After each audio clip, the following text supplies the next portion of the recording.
We do these things, and this is one of the differences between, religion and human life and ideals, right?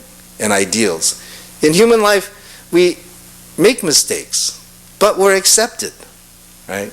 We can keep people waiting for us out in the cold, but they still care.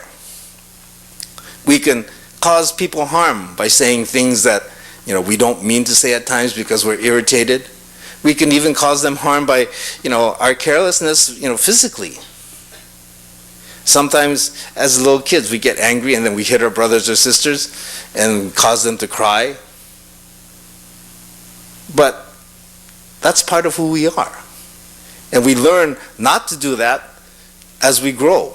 And we can go through those experiences. And this is why our teachings say that we are accepted as we are. Right? If we were perfect, we don't need the teachings. We don't need the teachings. We need the teachings because we are the way we are. In any case, those robots who were made to make life easier for people decided that they needed to protect people from themselves and decided to take over society. And this is where the action starts coming in, and Will Smith saves the world from the supercomputer. But this may be science fiction, but like I said, we have our calendars, our clocks, and all these other things that we've made to make things easier. But we have to ask ourselves, aren't they starting to control our lives? Aren't they starting to control our lives? We distorted reality in such a way that it makes it easier for us to forget what should be truly important in life. The importance is not how much we get done in X amount of time, because life really shouldn't be a quantitative thing. It's not how much you get done that's important, right? It's in the amount of time. But we all want to live for a long time, and we all want to be healthy. But we all know that that can't be for all of us. What is important is the depth and quality of the relationships that we develop and cultivate in the course of that life, regardless of how long it might be.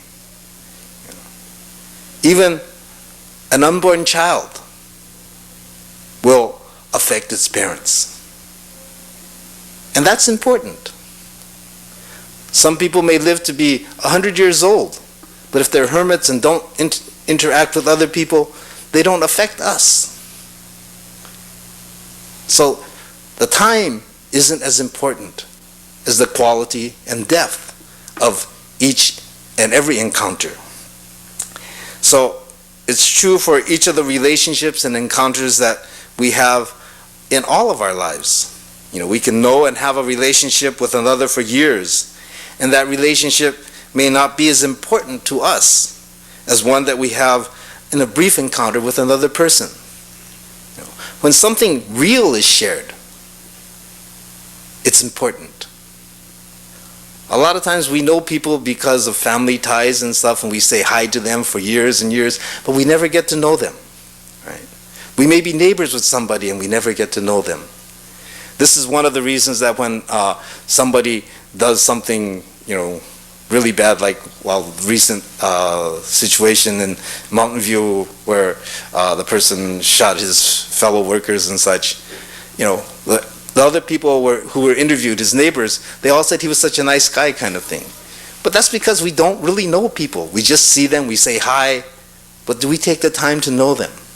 Right? How often do we really take the time to meet and know a person? We don't. Sometimes a brief encounter, when it's really shared, is much more important. So we're at this time of year, we're being challenged in a sense by those that have gone before us, and we're being asked if we're really living our lives, paying attention to the depth and quality of the important aspects rather than the superficial things that we imagine to be important. Is it important to make sure you get your shopping done? Or is it important to make sure you express your appreciation to the people that have been an important part of your life during that year? You know, again, how it's expressed may be the same way, but that little bit of nuance can make a big difference in how we see things. Okay, thank you.